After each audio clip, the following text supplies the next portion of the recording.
Gunanatman Kartanisha Kastavakaistavayate Sotopi Tesyabhavishyan iti vipralabdho, by saying that if he were educated, he might have become a great scholar or great personality, is nothing but a process of cheating. A foolish person who agrees to accept such praise does not know that such words simply insult him. Purport.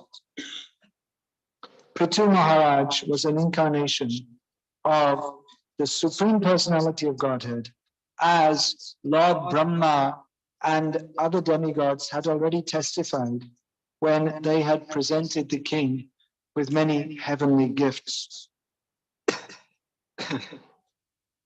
Because he had just been coronated, however, he could not manifest his godly qualities in action.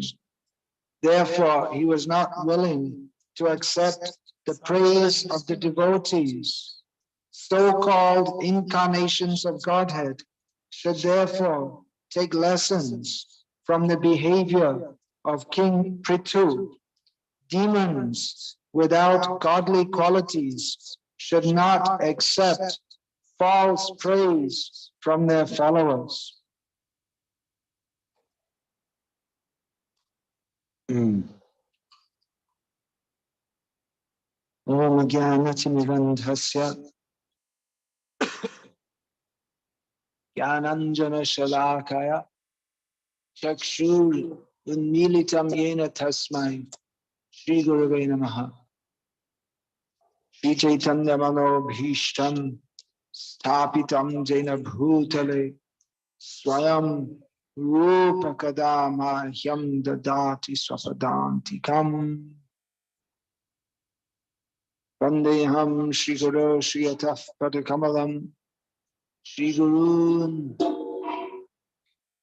Vaishnavamscha Shri Rupam Sagrajatam Sahagana Raghunatan Vitam Tam Sajivam Sadvaitam Savadhutam Harijana Sahitam Krishna Chaitanya Devam Shri Radha Krishna Padan Sahagana Lalita Shri Vishakhanditamscha. Hey Krishna Karuna Sindhu Dinabandhu Jagatpate Gopesha Gopika Kanta Radha Kanta Namostute Tapta Kanchana Gorangi Radhe Vrindavaneshwari Rishabhanu Sute Devi Pranamami Haripriya Vancha Kalpatarubhyascha Kripa Sindhubhya Eva Cha Patitana Pavanebhyo Vaishnavebhyo Namo Namaha. Shri Krishna Chaitanya Prabhu Nityananda Shri Advaita Gadadhar Sivasa Adi Gaura Bhakta Vrinda. Hare Krishna Krishna Krishna Hare Hare.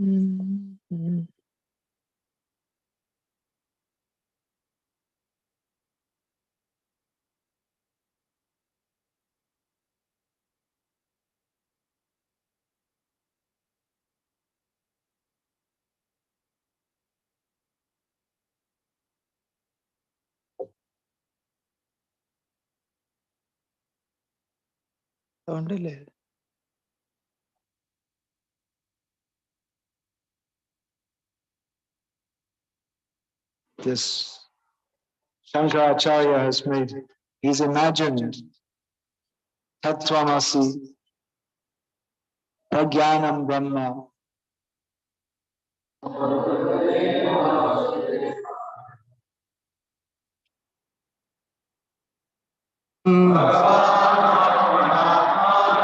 Rama Uttama Kalpakaihi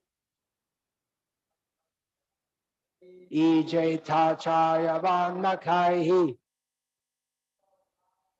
Shri Shugovacha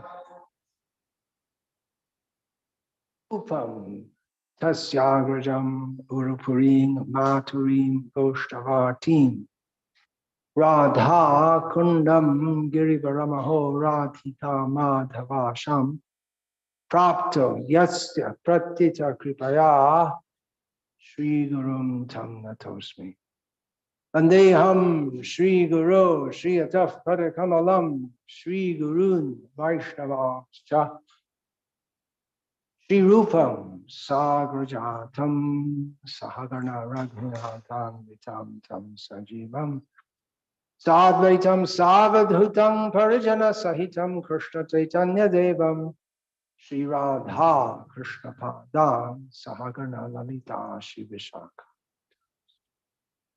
Hare Krishna, Krishna Krishna, Hare Hare, Hare Rama, Rama Rama, Hare Hare. The point being made here is in Srila Prabhupada's purport, the central point is one that Srila Prabhupada teaches again and again and again, citing this verse from the 4th canto of Bhagavatam again and again. Yatatar mula nishechanena tripyanti tat skandha bhujopashakaha pranopaharach chat yatindriyanam tataiva sarvahanam atyuteja. A tree is nourished by water put at its roots. In this way, the branches, sub-branches, leaves, flowers, fruit, everything that is part of the tree becomes nourished.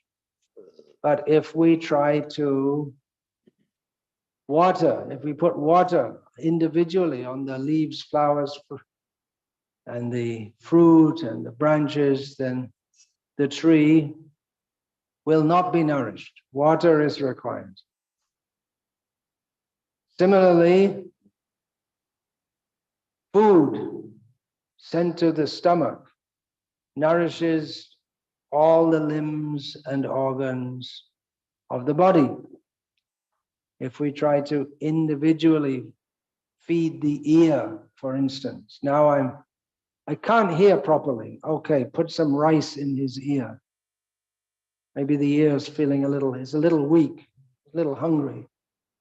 It won't work. Of course, there are various medicines that could be put in the ear for curing the ear, but for actual nourishment, the stomach has to be fed. And there's a story in this regard of all the limbs going on strike and saying, this is in Bhaktisiddhanta Saraswati Thakur's Upakhane Upadesh. Actually, the book is written by Sundarananda Vidya Vinod, quoting examples that Srila Bhaktisiddhanta Saraswati Thakur used to give. That one time, all the different limbs of a certain body became communists and decided that big fat capitalist, the stomach, does nothing. And we're such fools, we're working so hard to serve the stomach. Everything we do is aimed at filling up that stomach. All it does is sit there and eat and belch. We're going on strike. ఈ 4వ స్కందంలో చాలా విశేషమైన శ్లోకం యథాతరోర్మూర నిషేచనేన. అది చెట్టు యొక్క కొమ్మ, రెమ్మ, పువ్వులు, పండ్లు ఉంటాయి చెట్టులో. వాటికి నీరు అందాలంటే చెట్టు వేరుకి నీళ్లు పోయాలి. అంతేగాని విడివిడిగా నీరు పోయడం వల్ల అది కొమ్మలు, రెమ్మలు, పువ్వులు వాటికి పోషణ లభించదు. అదేవిధంగా కడుపుకు ఆహారాన్ని అందిస్తే శరీర అవయవాలన్నింటికి కూడా శక్తి లభిస్తుంది. అంతేకాని శరీర అవయవాలకు విడివిడిగా వాటికి శక్తిని ఆహారాన్ని ఇస్తే అవి శక్తిని పొందలేవు. చెవి కొంచెం వినపడడం లేదు సరిగా, కొంచెం అన్నం పెడతాను చెవిలో అని చెవిలో అన్నం పెట్టి చూడు, ఉపయోగం లేదు.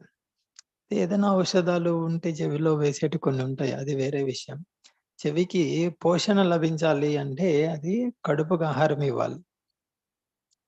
ఇలా భక్సిద్ధాంత్ మహారాజు ఎక్కువగా ఉపయోగిస్తున్న ఒక ఉదాహరణలో ఇది ఇంద్రియాలు, శరీరంలో భాగాలన్నీ కూడా ఒకసారి అవి సామ్యవాదులు, కమ్యూనిస్టు లాగా ఆలోచించి పొట్ట పెట్టుబడిదారిది కూర్చొని ఉంటుంది, కదలకుండా తింటూ ఉంటుంది. తినడము, తే తేపులు ఏమంటారు, తేల్చ తేపడం, తినడం, తేపడం తప్ప ఏం చేయదు ఇది. మనమేమో అన్ని కష్టపడి పెడుతున్నాము, అది తింటుంది అని అవన్నీ సమ్మెకు దిగాయి శరీర అవయవాలన్నీ. So they went on strike. They didn't give any. They didn't give any more food to the stomach. After some time, they found themselves becoming weak. And they wondered, why is that? Then they understood we have to supply food to the stomach, and though the stomach doesn't move here on the it's not moving like the hands and the legs, but it is supplying energy to all of us. So ఇంద్రియాలన్నీ ఆ విధంగా సమ్మెకు దిగాయి. చేతులు కాళ్ళు పని చేయకుండా ఆగిపోయాయి. మేం పని చేస్తే ఆహారం పొట్ట తింటుంది కదా అని. కొంతకాలం తర్వాత అవి బలహీనమయ్యాయి.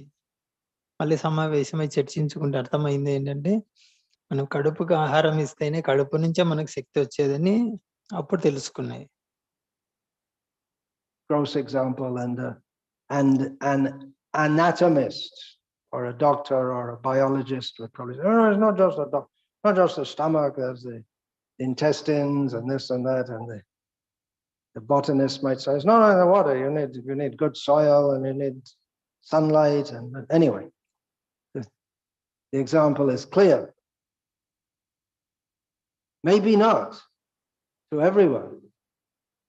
The example is that if we serve the Supreme Lord, then everyone's benefit is automatically included. Just like if we put the water on the root of the tree, the whole tree is nourished.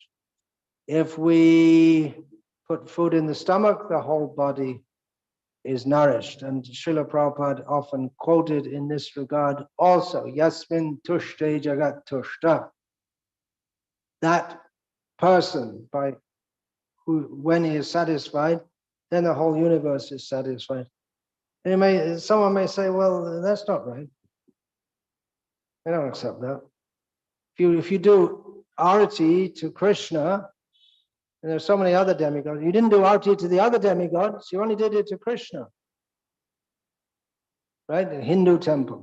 You don't get in India so much, but in the Western countries, where it's not so much now because there are more Hindus, but when there were just a few Hindus in the West, they used to make temples to satisfy everyone. So there'll be Durga, Krishna, Rama, Shiva, Sai Baba, and just the regular Hindu gods. And they're all there. And then you come and everyone's satisfied. All the Hindus are satisfied, because all the gods are satisfied. So if you have that temple and you do arati for Krishna, if the pujari, he has to go, when doing the arati, he has to go from altar to altar to offer the arati. If you only do it to Krishna, by the way, the deities, you have nicely carved Krishna deities, but no life. They're just, Krishna is not reciprocating.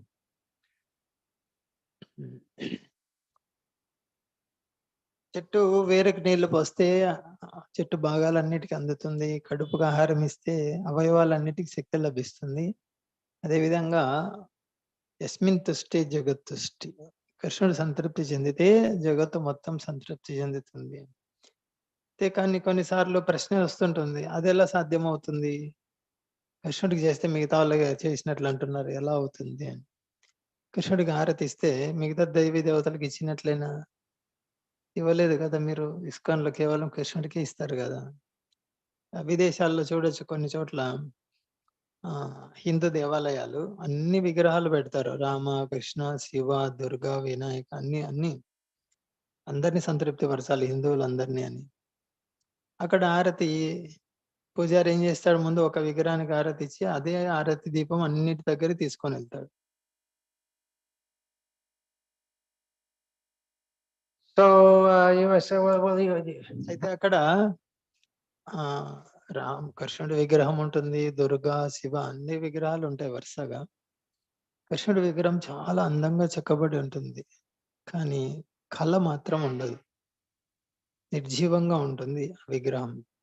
కారణం ఏంటంటే అక్కడ కృష్ణుడు స్పందించట్లేదు అక్కడ. స్పందన లేదు. అందుకు ఆ విగ్రహంలో కళ ఉండదు. you worship Krishna, okay, but you didn't worship the others. You only worship Krishna. So how can you say you worshipped all the others by worshiping Krishna? కాబట్టి ప్రశ్న వేయొచ్చు, మీరు కేవలం కృష్ణుని ఆరాధిస్తారు కదా, చెట్టు వేరుకు నీళ్లు పోస్తే అన్నిటికీ నీళ్లు వస్తాయి అంటున్నారు. మరి కృష్ణుని ఆరాధిస్తే మిగతా వాళ్ళందరినీ ఆరాధించినట్లు అంటున్నారు కదా, ఎక్కడ ఆరాధించినట్లు మీరు? Point has to be understood. అదే అర్థం చేసుకోవాలి. Krishna is the root of all existence. కృష్ణుడు He's the maintainer of everyone. And you may say, well, the demigods won't be satisfied. Sometimes people become afraid. If we tell them, no, you don't have to worship demigods, just worship Krishna. విషయం ఏంటంటే కృష్ణుడు మూలం, సర్వ సృష్టికి మూలం. సృష్టి నిర్వహణ మొత్తం కృష్ణుడి మీద ఆధారపడింది. మనం చెప్తాం కృష్ణుని ఆరాధించండి, దేవి దేవత ఆరాధన అవసరం లేదని. కానీ కొంతమంది ప్రశ్న వేస్తారు, కృష్ణుని ఆరాధించడం మంచిదే, మరి దేవి దేవతల కోపం వస్తే ఇలా ప్రశ్న వేస్తారు వాళ్ళు. When Krishna stopped the worship of Indra, he became angry.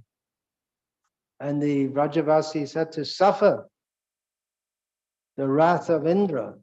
But then they got a very nice opportunity to be with Krishna for 7 days and 7 nights. So it's good sometimes Indra gets in Maya because it facilitates the pastimes of Krishna. భాగవతంలో చూడొచ్చు, ఇంద్రుడి యాగం ఆపేసినందుకు ఇంద్రుడి కోపం వచ్చింది. ప్రజవాసులందరి మీద కోపం ప్రదర్శించాడు ఇంద్రుడు.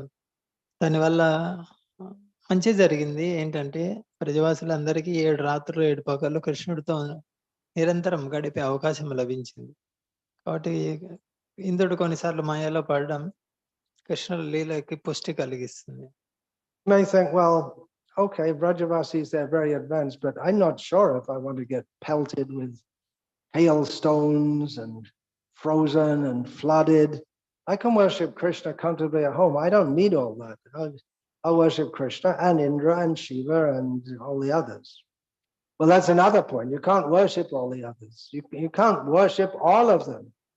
If you leave one out, then how many are there? Sometimes they say 33 million demigods, and there are always new ones popping up, right? India's forget the Ola factory. It's a plastic Bhagavan factory. They're always creating new imitation Bhagavans. So how do you satisfy them all? And if there's a discrepancy in the worship, you may say, well, one demigod is standing next to another demigod on the altar. He's looking, hey, you gave him a bigger flower. So what do? See, all the flowers you see, all the flowers aren't the same size. Well, I don't want your worship. Okay. Thunderbolt. సరే, ప్రజవాసులు అంటే చాలా సన్నిహితంగా ఉన్నారు కృష్ణుడికి. వాళ్ళ కొడగండ్ల వాన, తుఫాను ఇదంతా కృష్ణుడి దగ్గరే ఉండి రక్షించాడు. అని అంత స్థాయి కాదు కదా మాది. నేను కృష్ణుని ఆరాధిస్తాను, కృష్ణ, శివ, దుర్గా అందరిని ఆరాధిస్తాను అంటాడు. ఇది సాధ్యం అయ్యేది కాదు ఇది. కొన్నిసార్లు చెప్తారు 33 కోట్ల దేవతలు ఉన్నారని చెప్తారు. అందరినీ ఎక్కడ ఆరాధిస్తావు? ఎప్పుడవుతుంది నీ వల్ల 33 కోట్ల దేవతలను ఆరాధించడం? అంతేకాకుండా భారతదేశం ఇప్పుడు పరిశ్రమ లాగా తయారైంది. రోజుకొక దేవుడు పుట్టుకొస్తాడు భారతదేశంలో. 33 కోట్లకు అదనంగా చేరుతున్నాయి ఇప్పుడు. మరి ఎంతమంది నన్ను ఆరాధిస్తావు? ఎక్కడ ఆరాధిస్తావు? It's a very dangerous thing actually to try to. అదొకటి. ఇంకొకటి, సరే నువ్వు 33 కోట్ల దేవతలను ఆరాధిస్తున్నావు అని. ఆ దేవతలందరూ నిలబడుకున్నారు వరుసగా. నువ్వు పువ్వులు వేసుకుంటూ వెళ్తున్నావు. ఒక దేవత చూస్తాడు, అది అక్కడేమో పెద్ద పువ్వు వేసావే, నాకు చిన్న పువ్వు వేసావు, అంతే నీ మీద వజ్రాయుధం ప్రయోగిస్తాడు. Everyone, and how much time and energy do you have, and what do you want anyway? That's a very good question to say in the beginning. What do you want? Well, I want, what do I want? What do I want? I want a big house. సరే, ఎంత సమయం పడుతుంది అందరిని ఆరాధించాలంటే?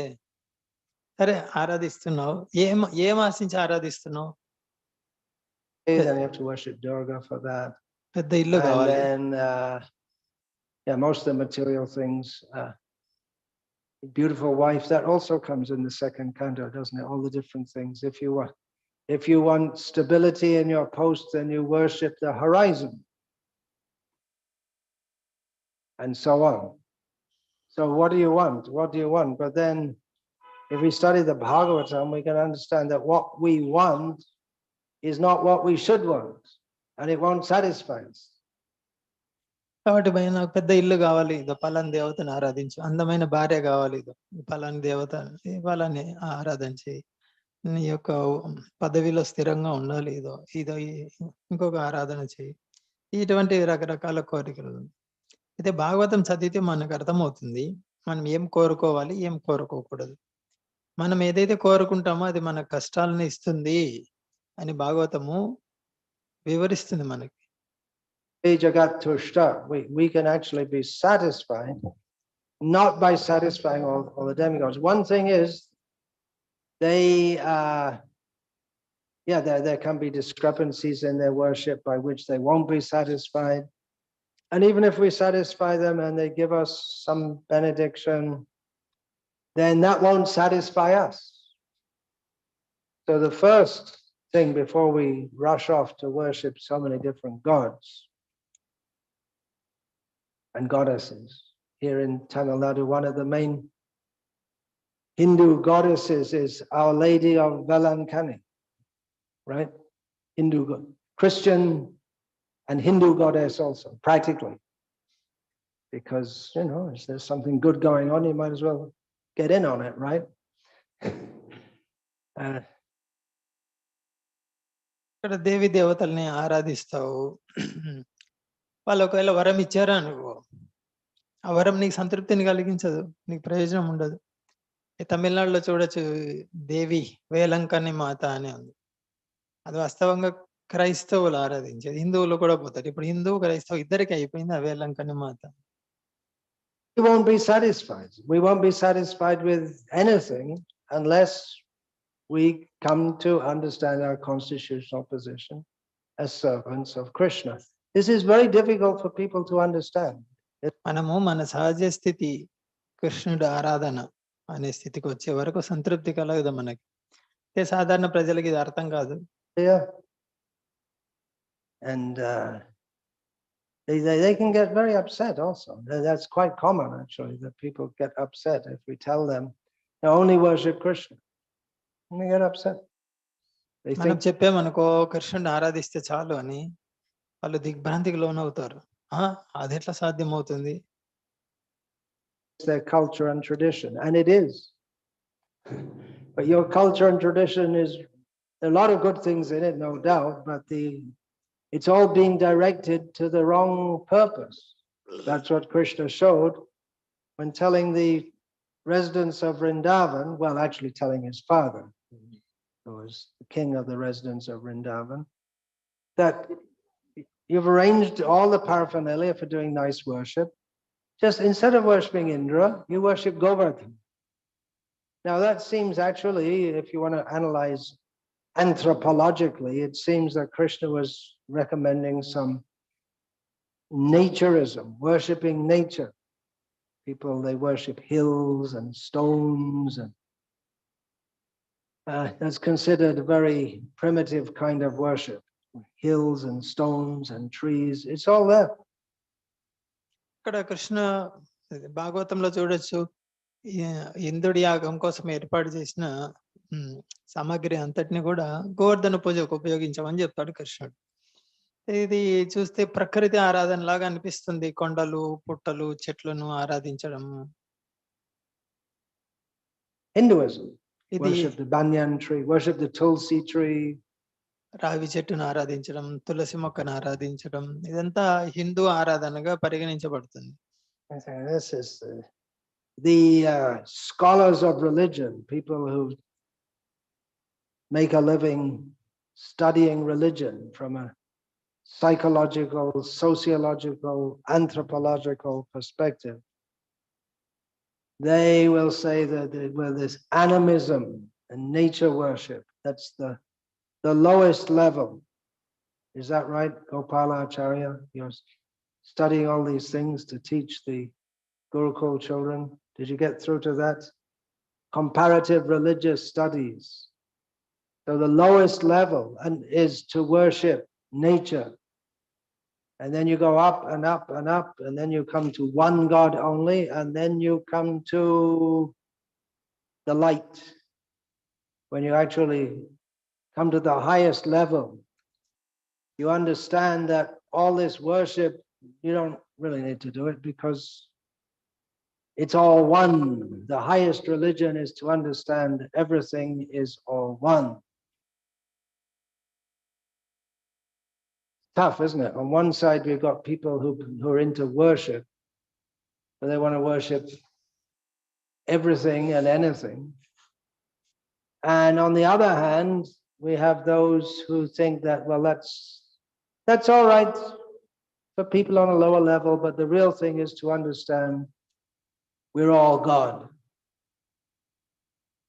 So it is tough. But one good thing is that here in India, people do have some kind of faith in sadhus and in Shastra. So if we present these books and the philosophy stated therein in our speaking, and not only speaking, in the dioramas and in so many ways, we have to educate people that our real self-interest is in serving the Supreme Lord. Now here Lord Ramachandra said he did this too, he worshipped himself. ఇక్కడ కృష్ణుడు గోవర్ధన పర్వతం ఆరాధించమని చెప్పింది. ఇది ప్రకృతి ఆరాధన లాగా అనిపిస్తుంది. కొంతమంది ధర్మము అదే మత వాళ్ళను అధ్యయనం చేసేవాళ్ళు, వాళ్ళు ఏం చెప్తారంటే పండితులు, అవును ఈ ప్రకృతిలో వివిధ రకాల ఆరాధనలు, చెట్లు, పుట్టలు, మొక్కలు, ఇటువంటి వాటిని ఆరాధిస్తున్నారు.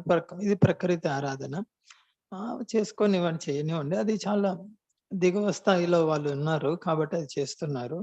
కొంచెం ఉన్నతి సాధిస్తే వాళ్ళకు ఒక్కడే దేవుడు ఒక్కడే అనే దగ్గరికి వస్తారు. ఇంకా దాని నుంచి కూడా ఉన్నతి సాధిస్తే అంతా నిరాకారం. కాబట్టి అది ఎవరైతే ఆరాధిస్తున్నారో చేయనివ్వండి, దిగువ స్థాయిలో ఉన్నారు. వాస్తవానికి మనం అంతా ఒకటే, అంతా దేవుడే, అందరం దేవుడిలోనే, నువ్వు దేవుడే, నేను దేవుడే. అది అత్యున్నత స్థాయి. ఈ విధంగా బోధిస్తారు. I think, well, he worshipped himself by yajna, so I'll worship myself. He's setting, right, Ram, he's setting the example for human society. That's his specific point of his avatar. Well, killing Ravana, that's also. There are so many things he does.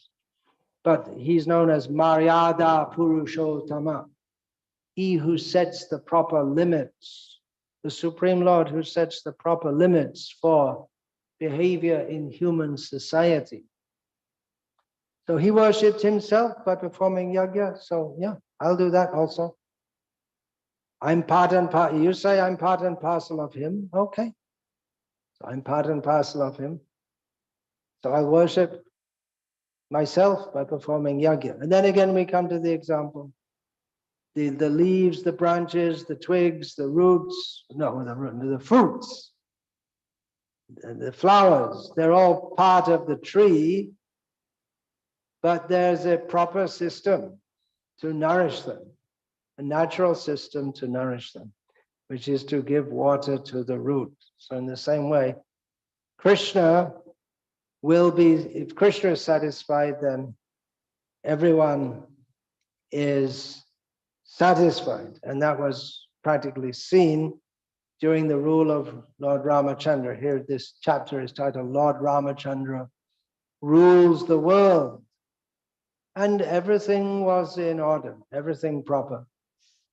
At the ఇక్కడ ప్రస్తుతం ఇది 9వ స్కందంలో శ్రీరామచంద్రుడి పరిపాలన. అందులో చూడొచ్చు శ్రీరామచంద్రుడు యజ్ఞం చేశాడు. ఎవరి కోసం అంటే దేవుడు ఎవరు? శ్రీరాముడే కదా. అయితే శ్రీరామచంద్రుడు సాధారణ మానవులకి ఒక ఆదర్శం నెలకొల్పడానికి వచ్చాడు కదా. ఆయనే యజ్ఞం చేశాడు కాబట్టి నాకు నేనే యజ్ఞం చేసుకుంటాను, ఇలా అడిగే అవకాశం ఉంటుంది. నేను దేవుళ్ళ అంశ కదా, అవును నాకు నేను యజ్ఞం చేసుకుంటాను. దానికి సమాధానం వస్తుంది మళ్ళీ, అవును పువ్వు, పండు, రెమ్మ ఇవన్నీ కూడా చెట్టులో భాగమే, అంశాలే అవి. కానీ వాటికి నీరు అందించే విధానం వచ్చేసి వేరుకు మాత్రమే పోయాలి. The whole world is very disturbed. There are, among other things, there are natural disturbances which are becoming more and more common. Cyclones used to happen maybe once a year, twice a year. Now it's again and again and again. There's another one coming on the Orissa, Andhra coast. It'll probably come here also, a little bit, not the full cyclone. We get the edge of it.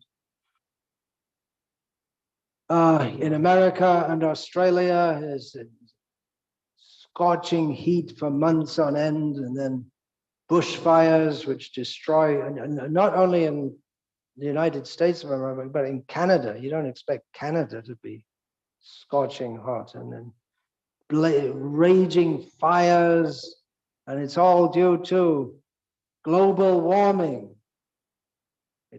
It's disrupted the weather patterns. Well, that's one way of looking at it, but another way of looking at it is that the whole balance of society, and not only the weather, people's minds are so imbalanced, is because people are not performing dharma. The demigods become dissatisfied, and then you may say it's global warming and analyze it scientifically and this and that, but behind the original gross cause is the subtle cause, that the demigods are not satisfied. Devotees are supposed to have the example, to be able to instruct human society. Srila Prabhupada wanted this, that they would be able to instruct human society how to solve all not only the spiritual questions they should be able to answer, but they should be able to answer all the material questions also. So, what is the Hare Krishna movement's solution for global warming? And శ్రీరామచంద్రుడి పరిపాలన గురించి ఉంది. శ్రీరామచంద్రుడు పరిపాలిస్తున్నప్పుడు అన్ని సవ్యంగా ఉన్నాయి, ఎటువంటి లోపం లేదు, అన్ని సమృద్ధిగా ఉన్నాయి, వాతావరణం చక్కగా ఉందని. ప్రస్తుతం చూడండి, ఎక్కడ చూసినా కూడా సమస్యల మీద సమస్యలు, ప్రకృతి సమస్య, వాతావరణ సమస్యలు, తుఫాను, అకాల వర్షాలు రావడం, భారీగా తుఫాన్లు రావడం, నష్టము. ఇప్పుడు విదేశాల్లో కూడా కెనడా, అమెరికా అటువంటి చోట విపరీతమైన వేడి. కెనడాలో అడవులే కాలిపోతుంటాయి ఒక్కోసారి, వేల ఎకరాల అడవులు. ఇవన్నీ జరుగుతున్నాయి. దీనికి శాస్త్రజ్ఞులు విశ్లేషణ చేస్తారు. విశ్లేషణ చేసి వాళ్ళు ఏం చెప్తారంటే, గ్లోబల్ వార్మింగ్ అంటే మొత్తం ప్రపంచం భూగ్రహం వేడెక్కిపోతుంది, వేడి పెరిగిపోతుంది, దీనివల్ల ఇవన్నీ జరుగుతున్నాయి. ఈ విధంగా వాళ్ళు విశ్లేషణ చేస్తున్నారు. దీనికి ఇది స్థూల కారణం వాళ్ళు చెప్పేది. సూక్ష్మ కారణం అనేది ఒకటి ఉంటుంది. అంతేకాదు, ఈ వాతావరణమే కదా అసమతుల్యంగా ఉండేది. ఈ ప్రపంచంలో మానవుల మనస్సులు కూడా అసమతుల్యంతో ఉన్నాయి. ఒక్కరి మనస్సు కూడా సమతుల్యంగా లేదు ప్రపంచంలో. అంతా అస్తవ్యస్తంగా ఉన్నాయి మనస్సులు. దీనివల్ల ఏమైంది, వాళ్ళు ధర్మాచరణ గాలికి వదిలేశారు. ధర్మాచరణ లేదు కాబట్టి దేవతలు అసంతృప్తి చెందటం వల్ల ఇవన్నీ జరుగుతున్నాయి. అది సూక్ష్మమైన కారణం. కాబట్టి ప్రభుపాద ఏం కోరుకున్నారంటే, ఇస్కాన్ భక్తులు అన్ని సమస్యలకు సమాధానం ఇవ్వవలసి ఉంది. కేవలం ఆధ్యాత్మిక సమస్యలకే కాదు, భౌతిక సమస్యలకు కూడా సమాధానాలు ఇవ్వాలి. ఇటువంటివి అడుగుతారు వాళ్ళు.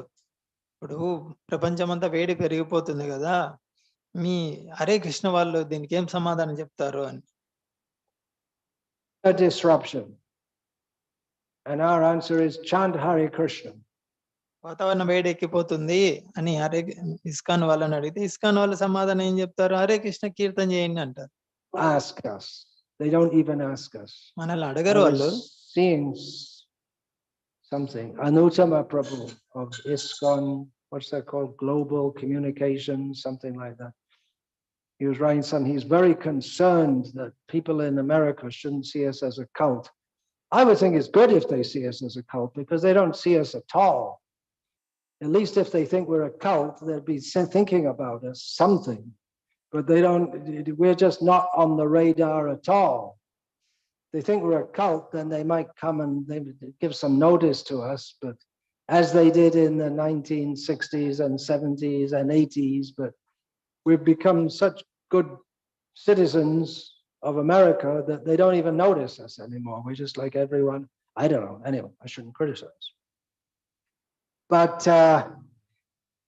they should ask us, what's your solution? Actually, they do in some places. More than once, our devotees have been called to speak in the House of Commons, not before the whole assembly, but in a little room at the side for invited people. And in America and Britain, there are certain politicians who they make their career by being pro-India friendly. There was one at the Delhi temple opening, some American senator who was always friendly to India, and there'll be one who's always friendly to Pakistan, and it's part of their career.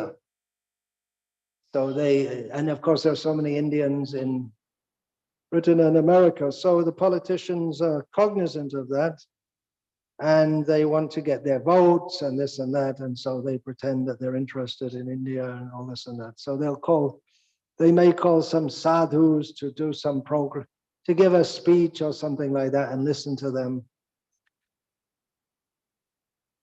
Well, they are somewhat influential people, not that very much influential. The average MP in India also, and in Britain, they're not very influential.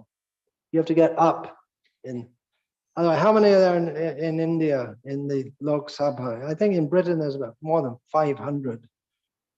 And if you see the House of Commons, they're hardly ever there. If you see they're hardly ever there. You know where they all are? If they're all in the bar. And then when they ring the bell, they have to come and vote. That's when our devotees in Australia, they were campaigning, and this is in the 1970s they were campaigning for office. సాధారణంగా భక్తుల దగ్గరకు వచ్చి అడగరు, ఇలా ఎవరు భక్తులను అసలు పట్టించుకునే వాళ్ళే లేరు అన్నమాట. కొన్ని దేశాల్లో ఏం చేస్తారంటే భారతీయుల యొక్క ఓట్లు పొందాలని చెప్పేసి రాజకీయ నాయకులు అమెరికాలో కానీ బ్రిటన్లో కొరియా ఇటువంటి చోట మాకు భారతదేశం అంటే ఆసక్తి ఉంది అన్న విధంగా ప్రజల్లో పేరు తెచ్చుకోవాలని ఎవరో నామమాత్ర సాధువులను పిలిచి వాళ్ళ నుంచి వినడానికి ఆసక్తి చూపించినట్టు నటిస్తారు. కొన్నిసార్లు పార్లమెంటుకు పిలుస్తారు, కానీ ప్రధాన సభలో ప్రసంగము దానికి అవకాశం ఇవ్వరు వాళ్ళు. సాధువు కూడా ఏదో పక్కన ఏదో కొంచెం చిన్న బృందం ఉంటుంది అక్కడ. ఇదంతా ఓట్ల కోసం వాళ్ళు చేసేటువంటి ఆటలు వేషాలు వేస్తుంటారు ఈ విధంగా. As a preaching platform, as it was first done in America, the In God We Trust party. So one of the devotees, I think that was Sabhapati, he was running for, and he was making a campaign saying, look, your MPs, most of the time when they're voting, they're drunk. And how can you expect them to, what kind of course in Australia, they might think that's being really Australian. That's really, yeah, they should be drunk.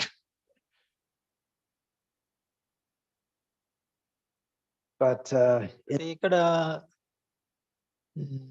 Lok Sabha కానీ parliament, అదే శాసనసభ, లోక్సభ ఇటువంటి చోట్ల ఎమ్మెల్యేలు ఎంపీలు చాలా మంది ఉంటారు కానీ నిజంగా తెలివైన వాళ్ళు ఉన్నారా వాళ్ళలో అంటే చాలా అరుదు. అంత తెలివి తక్కువ వాళ్ళే ఉంటారు వాళ్ళు. వాళ్ళు చాలా అరుదు. ఈ విధంగా నిజంగా వాళ్ళు విని అర్థం చేసుకునేది దొరికేది చాలా కష్టం వాళ్ళలో. ఇంకా కొన్ని చోట్ల బ్రిటన్‌లో చూడొచ్చు. హౌస్ ఆఫ్ కామన్స్ అదే లోక్‌సభ, రాజ్యసభ లాగా అక్కడ 2 ఉంటాయి. ఆహ్, సమయం అవుతుందంటే బెల్ కొడతారు ఆ సమావేశాలకు. బెల్ కొట్టినప్పుడు అందరూ పరిగెత్తుకుంటూ వస్తారు. ఎక్కడి నుంచి? బార్ నుంచి పరిగెత్తుకుంటూ వస్తారు. ఇంగ ఆస్ట్రేలియాలో చూడొచ్చు. ఓట్లు వేసేటప్పుడు తాగి వెళ్తారు ఓటు వేయడానికి. అదేమంటే ఆస్ట్రేలియా అవును. ఆస్ట్రేలియా అంటే తాగి ఉండాలి ఎప్పుడూను. వాళ్ళు తాగి ఎవరికి ఓటేస్తారు? ఎట్లాంటోళ్ళని ఎన్నుకుంటారక్కడ.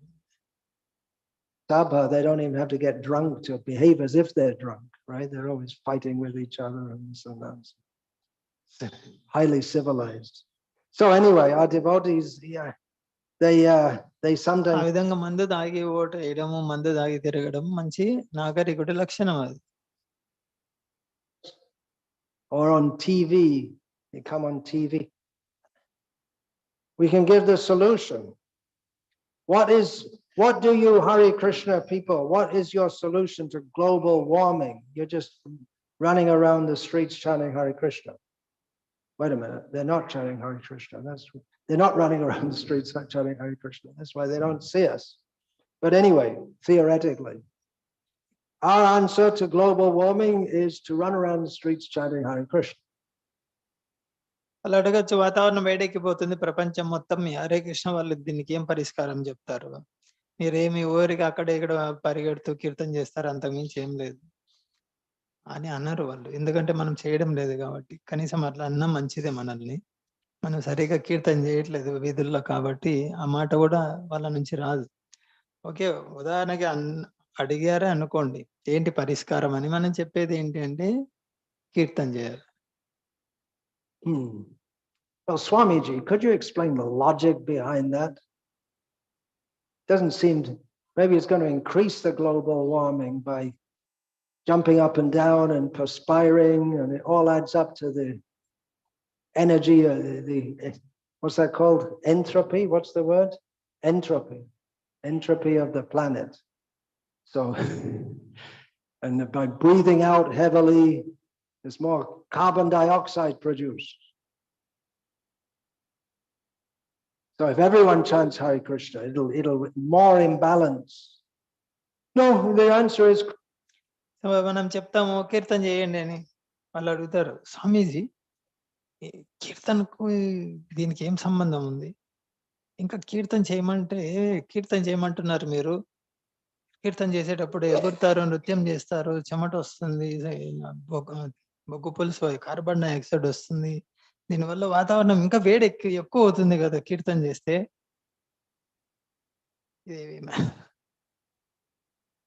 satisfied and everything will go in balance. I asked Mukunda Maharaj about this one. ఇక్కడ కృష్ణుడు సంతృప్తి చెందితే అన్ని సర్దుకుంటాయి. ఇది అక్కడ ఉన్నటువంటి సమాధానం. Kunda Maharaj, no, you won't remember because he's been withdrawn for many years, but he and Druta Karma Prabhu, who you may remember came here about 10 years ago, something like that. At one point they made a book called for mass distribution. I don't think it really caught on much, but it was called Divine Nature. And it was about how Krishna conscious devotees around the world are doing things, eco-friendly things, having farms and producing their own food. Interviews with different devotees which were produced. So it's showing what the Hare Krishna movement is doing practically for eco-friendliness, because that's a very politically correct kind of thing to be eco-friendly. And actually it's quite in line with what Srila Prabhupada taught us, not to exploit the earth, to live in harmony with nature, not exploiting nature, to recognize the Supreme Lord as the proprietor of everything, Ishavasya idam sarvam, not to take more than we need, and even without being religious, there's so many. There was one. What was his name? Was that one Schumacher? Something like that. He'd written a book. Small is beautiful. I can't remember, but he met Srila Prabhupada. They brought him to meet Srila Prabhupada. And there was another one whose name I'm not remembering now. He's famous people came to meet Srila Prabhupada, who wrote, and that was often quoted by devotees in the Bhakti Gita, that the cause of the world's malady is spiritual. He wrote. Can anyone remember who that was? That's a word for word quote, and then the rest of it was that that people are greedy and they want to live beyond what nature has given and all this kind of thing. So it's not outside our philosophy to present like this. I mean, it's very much in line with our philosophy. In fact, this Kurmagram we have near to Srikakulam in Andhra Pradesh. Someone visited and made a little 5-minute video in Telugu about how devotees there are living without electricity, without cement, without plastic, and people are coming and visiting all the time. The son of the deputy chief minister of Andhra Pradesh came recently, and the collector of another district came. Not very much interested. Well, they are also, but if you said there's a temple in a field somewhere and they're chanting Hare Krishna, people aren't going to come. Local people will come. But they're living like that and very interested. So many people are coming. So that's also good preaching. Anyway, getting back to Mukunda Maharaj, I asked him once that, well, presumably in every Kali Yuga, people mess up like they're messing up like this one.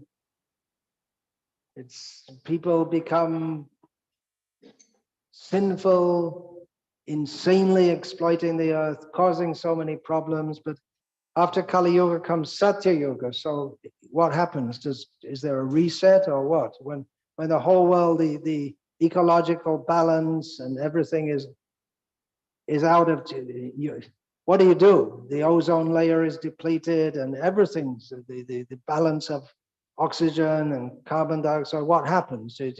Is there a reset? He said, I never thought about that. I don't know. But presumably,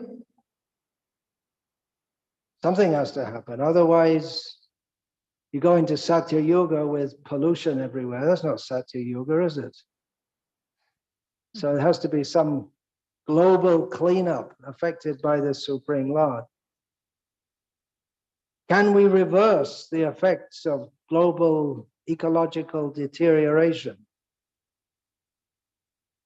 We can chant Hare Krishna. And if we chant Hare Krishna, then automatically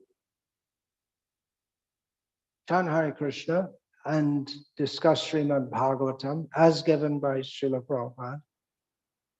And automatically people's proclivity to want to amass more and more and more and dominate, that should reduce when we understand we're all here to serve Krishna. And then Varnashram society, cooperative instead of exploitive society.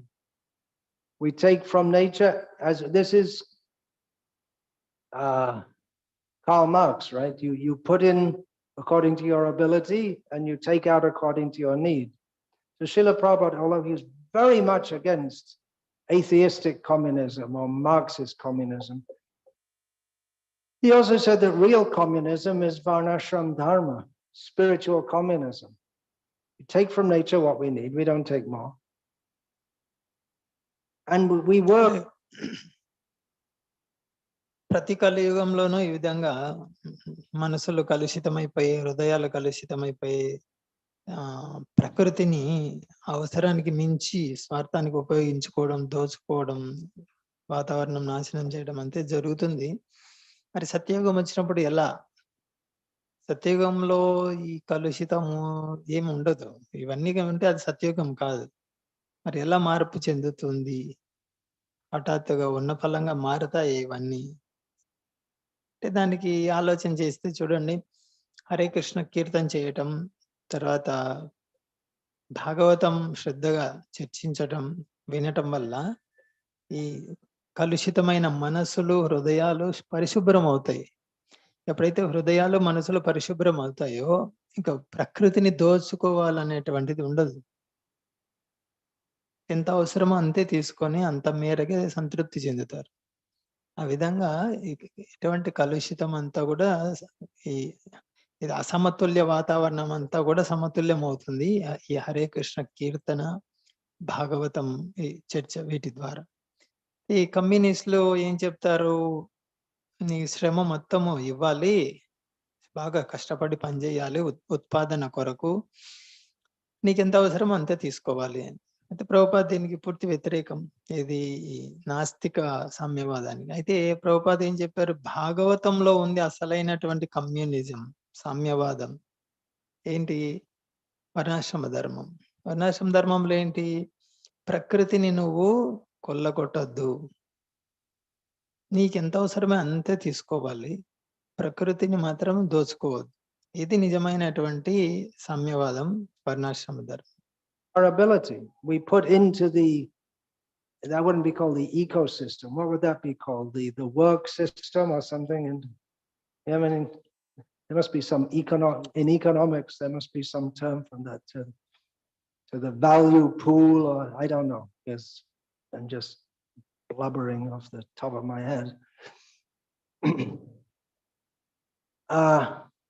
But it's not just that we take according to our need and we put back, but swakarmana tam abhyacha siddhing vindati manavaha. We do our work according to our ability, swakar, and by doing that, we worship the Supreme Lord, siddhing vindati manavaha, with the specific understanding and aim that we're not here just to enjoy this world, but that we're here to attain perfection. Which means yadgatvana nivartante tadhama paramam nama. కాబట్టి ఈ కమ్యూనిస్టులు ఏం చెప్తారు? నీకు ఎంత శక్తి ఉంటే అంత శక్తి మేరకు బాగా శ్రమపడు, ఉత్పాదనకు సహాయం చెయ్యి, నీకు అవసరమైంది కనీస అవసరంతో సర్దుకో అని చెప్తారు. కానీ వర్ణాశ్రమ ధర్మం ఏంటి? నువ్వు దోచుకోవద్దు, అంతేకాదు నువ్వు స్వకర్మణ తమభ్యర్చ, నీకున్నటువంటి స్వభావాన్ని, నీకున్నటువంటి శక్తిని ఉపయోగించాలి. దేనికి? భగవంతుని సంతృప్తి పరిచే విధంగా వర్ణాశ్రమ ధర్మంలో నీ యొక్క శ్రమను, నీ శక్తిని ఉపయోగించాలి. అంతేగాని ఇక్కడ ఈ ప్రకృతిని భోగించడం కోసం నీ శక్తిని ఉపయోగించకూడదు. ఈ ప్రకృతి నా భోగం కోసం ఉంది అనేది కాదు. కాబట్టి వర్ణాశ్రమ ధర్మం ఏంటి? నీకు సిద్ధి, ఆధ్యాత్మిక ప్రపంచం చేరే విధంగా నీకు శిక్షణ ఇస్తుంది. Abode of Krishna and never come back again to the material world. Now the word siddhi comes several times in Bhagavad Gita. One of them is very well known. If you go to Chennai IIT, you'll see the logo, the slogan there. Siddhir Bhavati Karmaja. Have you seen that? It's written on the Indian Institute of Technology, Madras. One of the first four, was it? Now there are so many. So they, on every one of those four, non-secularly, they put a little quote from Bhagavad Gita. But I guess they're trying to secularize the Bhagavad Gita by saying, Siddhya Bhavati Karmaja, because they didn't put the rest of the verse, which is, how does it begin? 3, 4, 5. Kangshanta Karmanam Siddhim Yajanta Iha Devataha. Wait a minute, that's going against everything we said. Don't bring this verse. Kshipram hi manushe loke Siddhir Bhavati Karmaja. By worship of demigods, To fulfill material desires, people worship demigods, and their desires are quickly fulfilled, and in this way they get karma siddhi, perfection in work. So siddhi, by work they get perfection in karma. Karma siddhi means you get what you get karma for. You get what you want to enjoy. So that's one kind of siddhi. But then later in Bhagavad Gita, we specific that this is all useless siddhi. It's desired by fools. ఇక్కడ సిద్ధి అనేటువంటి పదం భగవద్గీతలో చాలా సార్లు వస్తుంది. Chennai IIT, Indian institute of technology, అక్కడ gate లో ద్వారంలో రాసింటారు సిద్ధిర్భవతి కర్మజ, సిద్ధిర్భవతి కర్మజ అని రాస్తారు. అది ఆశ్చర్యం అనిపిస్తుండదు. అది లౌకిక సెక్యులర్ అని తీసుకుంటారు. మరి అది భగవద్గీతల పదం ఎట్లా తీసుకున్నారో అదే తీసుకున్నారు. సిద్ధిర్భవతి కర్మజ, సిద్ధిర్భవతి కర్మ, బాగా శ్రమపడు నీకు ఫలితం వస్తుంది. అది శ్లోకంలో ఒక్క వాక్యమే తీసుకున్నారు. శ్లోకంలో ఉన్న మిగతా భాగాలను పక్కన పెట్టేశారు. అక్కడ ఏంటి, కాంక్షంతం కర్మణం సిద్ధిం యజంత్యిహ దేవత క్షిప్రం హి లోకే అనే ఆ విధంగా వస్తుంటే, దేవతారాధన చేయడం వల్ల నీకు ఈ భౌతిక ప్రపంచంలో నీకున్న కోరికలు తీరుతాయి. అది సిద్ధి అంటే. ఆ చివరి లైన్ ఒక్కటే వాళ్ళు రాసుకున్నారు, సిద్ధిర్భవతి కర్మజ అని. అయితే దేవతలను ఆరాధించడం వల్ల నీకు వచ్చేటువంటి ఫలితాలు ఇది సిద్ధి అయితే తర్వాత భగవద్గీతలో చూడొచ్చు, ఇది పనికిరాని సిద్ధి, ఒక ఉపయోగం లేని సిద్ధి అని. ఎవరు కోరుకుంటారు అటువంటి సిద్ధి? దేవతల నుంచి వరాలను అంటే తెలివి తక్కువ వాళ్ళు, అల్పమేధస్సులు. The people who Hritagana means the same thing as Alpamedasa. Their consciousness is out of whack. Their understanding is wrong.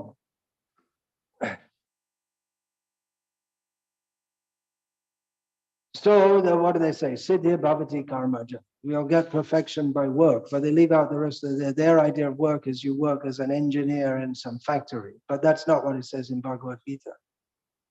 Krishna doesn't say you go to a factory. He doesn't say that. IIT చదివి వాళ్ళు ఎక్కడ ఫ్యాక్టరీలో ఎక్కడ engineer గా ఏదో పని చేస్తారు, అది సిద్ధి విజయం అనుకుంటారు వాళ్ళు. సిద్ధిర్భవతి కర్మజ, అది భగవద్గీతలో ఉన్న వచనం, అది భగవద్గీతలో వాక్యం. కానీ కృష్ణుడు ఎక్కడ చెప్పలేదు నువ్వు ఇంజనీర్ అయితే నువ్వు సిద్ధి సాధించినట్లు అని. But he does say that by worshipping the demigods you will achieve perfection at some level. But then perfection at some level, but that karma siddhi is not the ultimate siddhi that we can understand. Yathatha or mula, that won't satisfy even ourselves. What is ఏదైతే భౌతికమైన ప్రయోజనం కొరకు దేవతలను ఆరాధిస్తారో అది జ్ఞానం, అసలైన జ్ఞానం కోల్పోయిన వాళ్ళు ఆరాధిస్తారో వాళ్ళు ఆశిస్తారు అటువంటి ఫలితం. అది సిద్ధే. ఒక స్థాయి వారి ఒక భౌతికంగా ఏదైతే నువ్వు కోరుకుంటావో అది లభిస్తుంది దేవతలను ఆరాధిస్తే. అయితే ఇంకొంచెం ముందుకు వెళ్తే తాతారోర్మూల నిశ్చయించని, వాస్తవంగా నువ్వు ఏదైతే దేవతల నుంచి పొందావో అది నీకు సంతృప్తినివ్వదు. Satisfy the Supreme Lord. So Krishna in this verse, this Kangshanta Karmanam Siddhim, he's stating a fact, but he's not recommending it. Even at one level it may be recommended, because we have in the third canto of Bhagavad Gita, third chapter of Bhagavad Gita, that Prajapati sent forth generations of men and demigods. And Prajapati is understood by different acharyas as Brahma or Vishnu, and both are applicable. Ultimately it's Vishnu and by the agency of Brahma. And you will be satisfied by these sacrifices. Yes, that's true, at a certain level. Srila Prabhupada also wrote that one book which is published as Message of Godhead.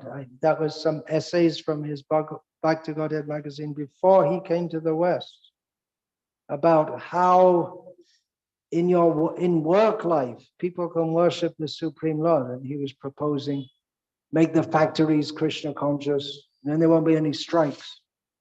He was proposing to the factory proprietors, have everyone worship, feed everyone prasad. They have kirtan morning and evening.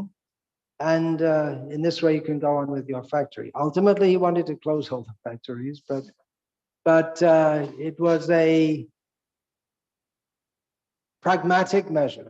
I've studied this, Srila Prabhupada's different instructions about factories. Actually, in Rome, I believe it was in 1974, Yogeshwara Prabhu, who very intelligent devotee, asked Srila Prabhupada, because there's a lot of talk at that time of how the Krishna conscious movement has to take over the world and give guidance. The society is without a brain. The devotees, they have to be the brain. Can you believe that? He said our devotees should be the brain to lead society. It's, you know, it's sometimes things Prabhupada said they're hard to understand. I mean, most of it, including myself, I'm not very materially competent. I couldn't do. Who can do what Narendra Modi is doing? We, for instance, not everyone can do that. Can lead a country, and I really don't see anyone in our movement who seems to have that potential. So anyway, the idea is that these devotees, they should lead society, and then Krishna conscious movement should direct the whole society all over the world. So Yogeshwara Prabhu asked them, well, what about the factories? Should we close them down? And Prabhupada said, they can go on for some time. It's not just, it seems that on one hand, Srila Prabhupada was talking about social revolution. But on the other hand, he was pragmatic to say that, well, things can change gradually also. And then by people going on chanting Hare Krishna, then they'll get fed up. What are you producing in your factory? So many things that people don't need. What do you want to work in a factory for? That's another thing brings to mind that భగవద్గీతలో కాంక్షింతం కర్మణం సిద్ధిం అక్కడ కృష్ణుడు దేవతలను ఆరాధిస్తే మీ కోరికలు తీరుతాయని చెప్తున్నాడు. అంటే ఇక్కడ దేవతలను ఆరాధించండి అని సిఫార్సు చేయట్లేదు, అక్కడ ఉన్న వాస్తవం చెప్తున్నాడు. భగవద్గీత 3వ అధ్యాయంలో ఇదే, దేవతలకు యజ్ఞం చేసేది, దీని నుంచి మీకు ఫలితం లభిస్తుంది. ప్రభుపాద పుస్తకాల్లో కూడా చూడొచ్చు. ఆరంభంలో కొన్ని చోట్ల ఫ్యాక్టరీలో పెద్ద పెద్ద పరిశ్రమల యజమానులతో మాట్లాడేటప్పుడు కూడా వాళ్ళు ఏదైనా సమస్య చెప్తే శ్రామికులతో సమస్య ఏర్పడుతుంది అంటే మీరు కీర్తన చేయండి ఉదయం సాయంకాలం మీ పరిశ్రమలో ఫ్యాక్టరీలో అందరికి ప్రసాద వితరణ చేయండి, శ్రామికులు అందరికీ, మీకు ఎటువంటి సమస్య ఉండదు అని చెప్పారు. దీని అర్థం ఏంటి? ఫ్యాక్టరీలు కొనసాగాలి అని కాదు. తర్వాత పుస్తకాలు, ప్రభుపాద పుస్తకాలు బాగా అధ్యయనం చేస్తే అర్థమవుతుంది. ప్రభుపాద ఏం కోరుకున్నారు? ప్రపంచానికి ఇస్కాన్ భక్తులు మెదడులాగా తయారు కావాలి సమాజానికి అని. ఆ సందర్భంలో ఒక యోగేశ్వరిని ఒక భక్తుడు అడుగుతారు ప్రభుపాదని, మరి సమాజానికి మెదడు అంటే సమాజంలో అత్యంత ముఖ్యమైన వ్యక్తులుగా, సమాజాన్ని నడిపించే వాళ్ళుగా తయారు కావాలి భక్తులు అంటున్నారు కదా, మరి ఫ్యాక్టరీలు ఎక్కడ చూసినా ఫ్యాక్టరీలే ఉంటున్నాయి ఇప్పుడు, వాటి పరిస్థితి ఏంటి? ఒకవేళ భక్తులే నాయకులు అయితే దేశాలకు ఎలా వాటి అంటే ప్రభుపాద చెప్పారు కొంతకాలం ఉంటాయి, తర్వాత మూతపడతాయి అని. అంటే ముందేం చెప్పారు? పరిశ్రమ యజమానులకు మీరు కీర్తన చేయండి, ప్రసాదం ఇవ్వండి, అన్ని బాగా నడుస్తాయని చెప్పారు. అంటే అర్థం ఏంటంటే ఎప్పుడైతే కీర్తన చేస్తూ ప్రసాదం తీసుకుంటుంటే నీకు ఒకరోజు అనిపిస్తుంది ఈ ఫ్యాక్టరీ అవసరమా, నాకు దీంట్లో పని చేయడం అవసరమా, ఈ పనికిరాని వస్తువు ఉత్పత్తి చేయడం అవసరమా అని మూత పడిపోతాయని. అది దాని అర్థం. శ్రీల భక్తి గోస్వామి మహారాజ్ की जय, श्रीमद् भागवतम की जय, श्री श्री निताय